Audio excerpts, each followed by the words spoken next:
Hace 3000 años, en el año 1274 a.C., Siria era un importante cruce de caminos, donde las rutas comerciales occidentales se encontraban con las orientales. La madera, el oro y las especias del este se cambiaban por el cobre y el latón del oeste. Siria había sido un campo de batalla a lo largo de gran parte de su historia. Era punto de encuentro de 3 continentes. No podía defenderse sola, ni constituir por sí misma un gran estado. Así que siempre era el objetivo elegido de las superpotencias de la época. Al sur estaba el poderoso Egipto, al norte el emergente imperio hitita. La ciudad de Kadesh estaba situada en la misma frontera de los imperios egipcio e hitita. Tanto Ramsés como los hititas querían apoderarse de Kadesh, porque esta ciudad controlaba importantes rutas comerciales terrestres. Permitía el acceso hacia el sur desde el imperio hitita o hacia el norte desde Egipto. Durante casi 200 años, los egipcios y los hititas habían luchado por conseguir el control del centro de Siria.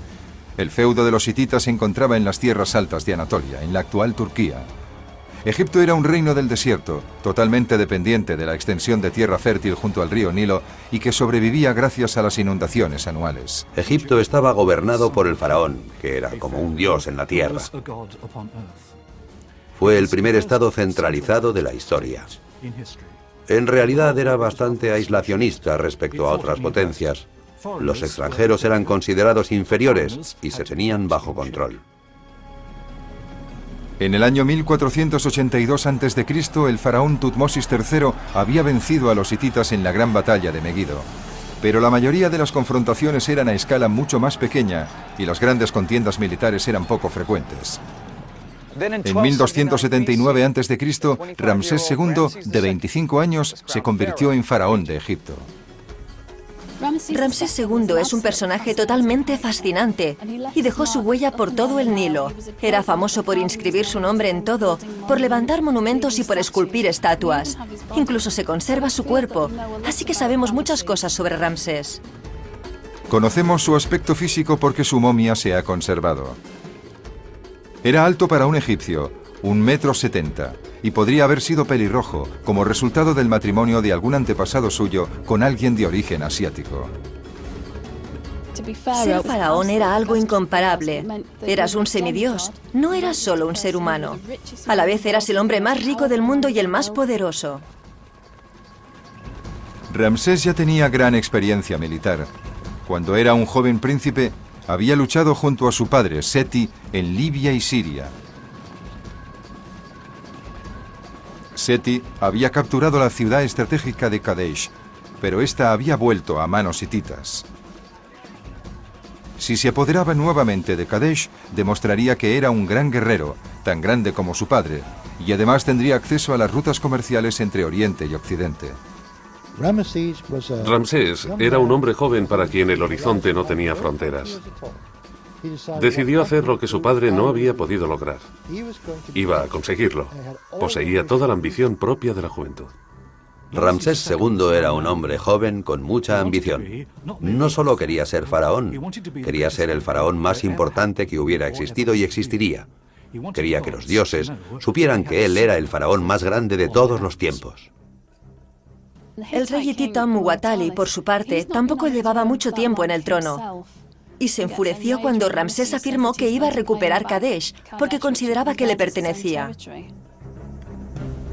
El padre de Muwatalli y el padre de Ramsés, Seti, habían luchado entre ellos. Ahora sus hijos resolverían definitivamente la confrontación. Muwatalli buscó tropas en todo su imperio y reunió uno de los ejércitos hititas más grandes jamás visto. 2.500 carros y 40.000 soldados de infantería. Creo que lo que hace que Kadesh sea tan interesante es que se enfrentaron dos personajes que pensaban ambos que eran invencibles. La estrategia de Ramsés no constituyó sorpresa alguna. Sus planes para capturar Kadesh se discutieron abiertamente en la corte egipcia. Si Ramsés II hubiese tenido televisión, se habría presentado en ella para decir: voy a capturar Kadesh y a echar a los hititas de Siria. No tengo ninguna duda de que las noticias que llegaban de Egipto le daban a Muwatalli una idea del carácter impaciente del joven faraón. Solo tenía 25 años. Creía que podía realizar cualquier empresa. Era impetuoso, no tenía paciencia. Muwatalli debía de estar frotándose las manos diciendo, bien, sabemos cómo enfrentarnos a este tipo de impetuosos. Las batallas siempre tenían lugar durante la primavera y el verano para que los ejércitos no carecieran de suministros. Los ejércitos de esa época se constituían en base a la infantería y a los carros. Los conductores de carros eran como los pilotos de cazas de la actualidad, los mejores soldados de la época. Ser conductor de carro era como ser piloto de pruebas o algo así. Era una tarea que los hombres querían hacer y que daba prestigio. Se podían conseguir grandes recompensas. Las mujeres se sentían atraídas por estos conductores. También tenían que abastecer y mantener sus propios carros y caballos. El carro era una importante arma de asalto, diseñada para penetrar entre las líneas de la infantería enemiga. Era al mismo tiempo una plataforma de tiro móvil, pues además del conductor llevaba a un arquero. Las dos armas principales del conductor eran la lanza, diseñada para atacar de cerca cuando el carro estaba rodeado de enemigos, y el arco. Hay un relato que habla de un faraón egipcio que usaba un arco que preparó y disparó, y sus flechas atravesaron un objetivo de cobre puro. Las flechas atravesaron el cobre y salieron por el otro lado cayendo al suelo. Eran armas que podían destrozar una armadura y ocasionar mucho daño. El carro estaba diseñado para aproximarse al enemigo, lo que quería decir que el enemigo podía a su vez atacarlo fácilmente. El carro egipcio tenía algunas ventajas sobre el hitita. Era más ligero y más maniobrable. Tirado por solo 2 caballos, transportaba al conductor y a un soldado. Desde el carro se usaban lanzas y arcos. Ambos bandos estaban bastante igualados en cuanto a armas. El soldado hitita llevaba una larga lanza de ataque y una pequeña daga. Y aunque ya se conocía el hierro, las armas de mano más comunes eran la espada curvada y el hacha de guerra, ambas de bronce. Los hititas representaban una fuerza formidable, pero no asustaban a Ramsés, que les llamaba afeminados a causa de su largo pelo. A mediados de abril del 1274 a.C., el ejército egipcio se reunió en la ciudad de Pi-Ramsés, en el delta del Nilo. El país debió sentirse aliviado, porque eso era lo que se esperaba que hicieran los faraones, que reunieran grandes ejércitos, demostraran la superioridad de Egipto y desfilaran triunfalmente. Desde allí tenían un mes de marcha hasta el campo de batalla en la llanura de Kadesh. El resultado glorificaría o destruiría al joven faraón y decidiría el futuro de Egipto.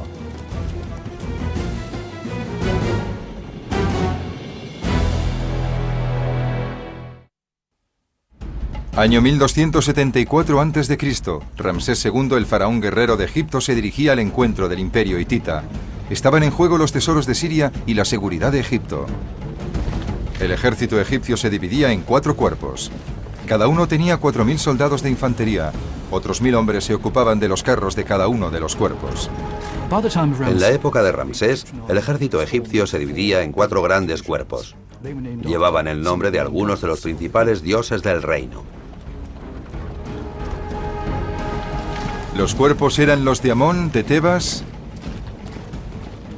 de Ra por el dios del sol, de Heliópolis, de Set por el dios de las tormentas del delta del Nilo, y de Petá, el dios creador.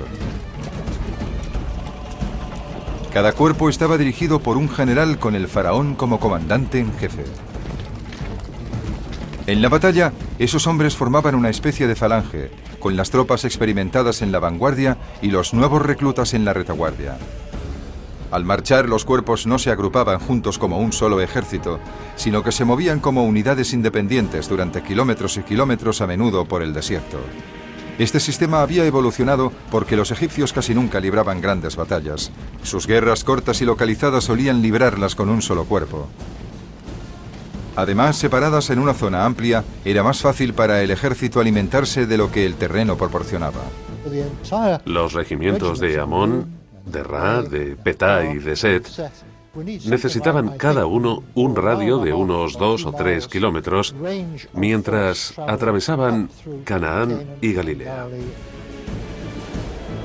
El ejército egipcio se dirigía hacia el norte, mientras una división de élite, creada a partir de los 4 cuerpos, iba por la costa.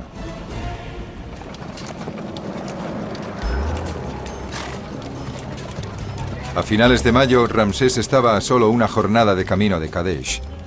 Dirigía el cuerpo de Amón, que llevaba una ventaja de bastantes kilómetros sobre el resto del ejército. Poco después del alba levantó el campamento y partió para llegar a la ciudad al anochecer. Aunque los dos soberanos sabían que la batalla iba a librarse, ninguno de ellos sabía exactamente cuándo comenzaría ni dónde se encontraba el ejército enemigo. Esa misma noche los soldados de Ramsés encontraron a 2 beduinos que, al ser preguntados sobre el ejército hitita, dijeron que no lo habían visto.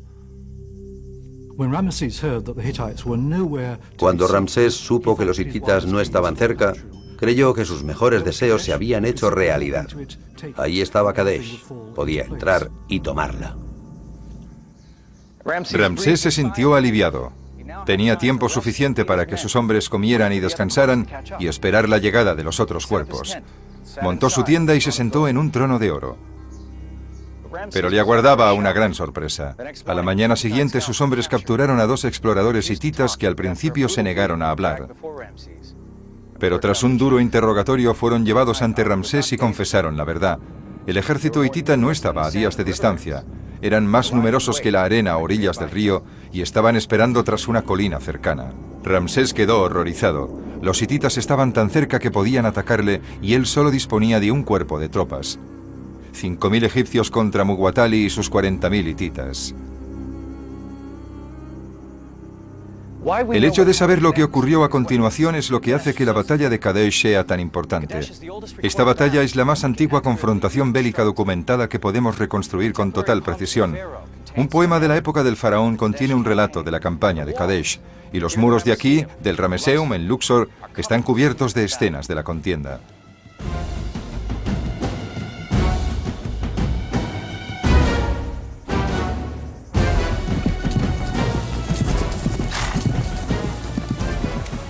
Ramsés envió mensajeros a los otros 3 cuerpos para ordenarles que se apresurasen a ir a su encuentro en Kadesh. Pero el cuerpo de Ran no recibió el aviso hasta la mañana siguiente. Empezó a avanzar a marchas forzadas hacia el campamento del faraón con los carros delante de la infantería. Pero cuando se hallaba cerca, centenares de carros hititas salieron de sus escondites y atacaron la columna de infantería egipcia. Debió de ser un auténtico caos. Pesados carros hititas desde los flancos contra un cuerpo de ejército que no estaba formado en orden de batalla. Innumerables flechas, espadas pesadas, gritos que helaban la sangre y una muerte repentina que caía desde el cielo. El cuerpo de Ra se vino abajo. Muchos soldados tiraron sus armas y escaparon. Los hombres que debían rescatar al faraón habían huido. Ramsés estaba atrapado con solo una cuarta parte de sus tropas. Era cuestión de tiempo que el ejército hitita lo venciera.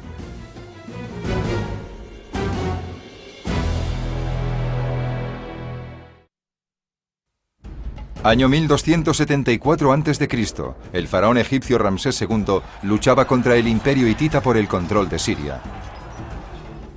La infantería del cuerpo de Ra había sido destruida. Poco podían hacer los conductores de carros. Entonces vieron a otro grupo de carros hititas que se dirigía directamente hacia el campamento de Ramsés. Corrieron para avisar al faraón y llegaron justo antes que los hititas. Ramsés permanecía en su tienda, gritando a sus generales, echándoles la culpa y buscando soluciones a la situación, cuando se produjo una repentina llegada de carros egipcios, seguida de 2.500 carros hititas, que provocó el pánico en el campamento. Los carros hititas chocaron contra la infantería egipcia y comenzó una sangrienta lucha. El avance hitita hacia el campamento se vio frenado por las tiendas y por todo el material. Los carros chocaban entre sí en ese espacio tan reducido. Había sangre y polvo. Se produjeron saqueos, porque los objetos de oro y plata egipcios eran muy valiosos en Oriente Próximo. Los carros estaban atrapados en un enorme caos. Y todavía peor, los conductores de carros hititas, impacientes por atacar el campamento egipcio, se habían adelantado a la infantería. Esta doblaba en número a los soldados egipcios, pero se hallaba lejos de la batalla. Los arqueros egipcios empezaron a disparar sobre la masa de carros. Los soldados egipcios arrastraban a los hititas fuera de sus carros agarrándoles por el pelo y los degollaban. La matanza fue larga y brutal. Ramsés logró tomar el mando. Dirigió los carros egipcios restantes fuera del campamento, ordenando que se colocaran en forma de arco para contraatacar a los hititas. Solo podía hacer dos cosas. Una era esperar a que aparecieran los refuerzos. La otra era atacar directamente las líneas hititas y demostrar así que no tenía miedo. Ramsés era ingenuo, estaba equivocado en muchas cosas, pero era un hombre valiente. Rezó al dios guerrero que identificaba con su padre y le rogó que no le abandonara en ese crucial momento. Después atacó. La suerte decididamente estaba al lado de Ramsés. Justo entonces llegaron los carros de la división de élite que venían por el camino de la costa y se unieron a la batalla. Se habían adelantado, dejando atrás a la infantería. Ramsés pasó de estar en una posición de clara desventaja a disponer de tropas de élite en la lucha, que desconcertaron a los hititas, pues no conocían su presencia en la zona. De repente, el escenario de la batalla cambió por completo, porque los hititas no tenían ni idea de cuántas tropas egipcias más había en los alrededores. Los grupos de carros hititas estaban exhaustos y caían destrozados por las potentes flechas de miles de arcos egipcios. Los carros egipcios eran más ligeros, más rápidos y más estables que los de sus enemigos. Manteniéndose fuera del alcance de las lanzas hititas, arrojaban ráfaga tras ráfaga de flechas contra los apretados carros enemigos. Los egipcios podían disparar flechas, pero los hititas no podían maniobrar y resistir. Fue una auténtica matanza. Cada vez que los hititas intentaban atacar a los egipcios, tenían que retroceder ante sus flechas. No podían hacer otra cosa que escapar. Su retirada se convirtió en una huida hacia la seguridad. Los carros destrozados y los caballos moribundos yacían por todo el campo de batalla. Los soldados egipcios escudriñaban entre los carros y acababan con los soldados hititas que seguían con vida. Cuando un soldado egipcio mataba a un hitita, le cortaba la mano derecha. Las manos se llevaban ante el faraón como prueba de la victoria. Tras la batalla se contaban las manos para calcular el número de enemigos muertos. La estrategia militar egipcia casi les había hecho perder la batalla. Miles de soldados se habían separado a lo largo de kilómetros de desierto. El faraón no había conseguido reunir a la totalidad de sus tropas ni lanzar todo su poder militar contra los hititas. Pero las cosas habían resultado peores para Muwatalli. Había llevado 40.000 soldados de infantería hitita a Kadesh, pero ninguno participó en la lucha. Tanto él como Ramsés habían librado una batalla completamente diferente a la que habían planeado. Ramsés, con un ejército tan pequeño, no podía mantener bajo su poder ese territorio sirio y volvió a Egipto. Acabó firmando un tratado de paz con los hititas. Más tarde se casó con 2 princesas hititas. Eso trajo la paz y la prosperidad a la zona durante los siguientes 90 años. Creo que a partir de las inscripciones de la batalla de Kadesh, podemos saber que Ramsés se apartó de la mitología, dejó de ser un semidios y se convirtió en un hombre asustado en un campo de batalla, que logró salir de esa situación tan peligrosa.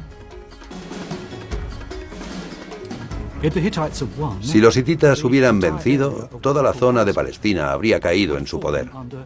Muchas partes de la Biblia están relacionadas con Egipto. No habríamos tenido nada de eso. Ni siquiera tendríamos la Biblia tal y como la conocemos. Puede que se hubiese escrito en hitita. Ramsés gobernó durante casi 70 años más, dándole a Egipto un período de estabilidad poco corriente. Durante su larga vida tuvo 200 mujeres, 96 hijos y 60 hijas. Continuó teniendo suerte. Durante su reino, el Nilo se desbordaba regularmente, trayendo buenas cosechas. Pero en el 1274 a.C. se ignoraba todo eso. Ramsés sabía que la batalla de Kadesh había supuesto un hito importante para hacerlo posible. El joven faraón se había ganado una gran reputación y había sabido proteger las fronteras de Egipto. No deseaba que su pueblo lo olvidara. Ordenó que en los muros de su templo, aquí en Luxor, en el Ramesseum, se esculpieran escenas de la batalla. Actualmente, más de 3000 años después, la gente llega de todo el mundo para leer aquí la historia de Ramsés y la batalla de Kadesh.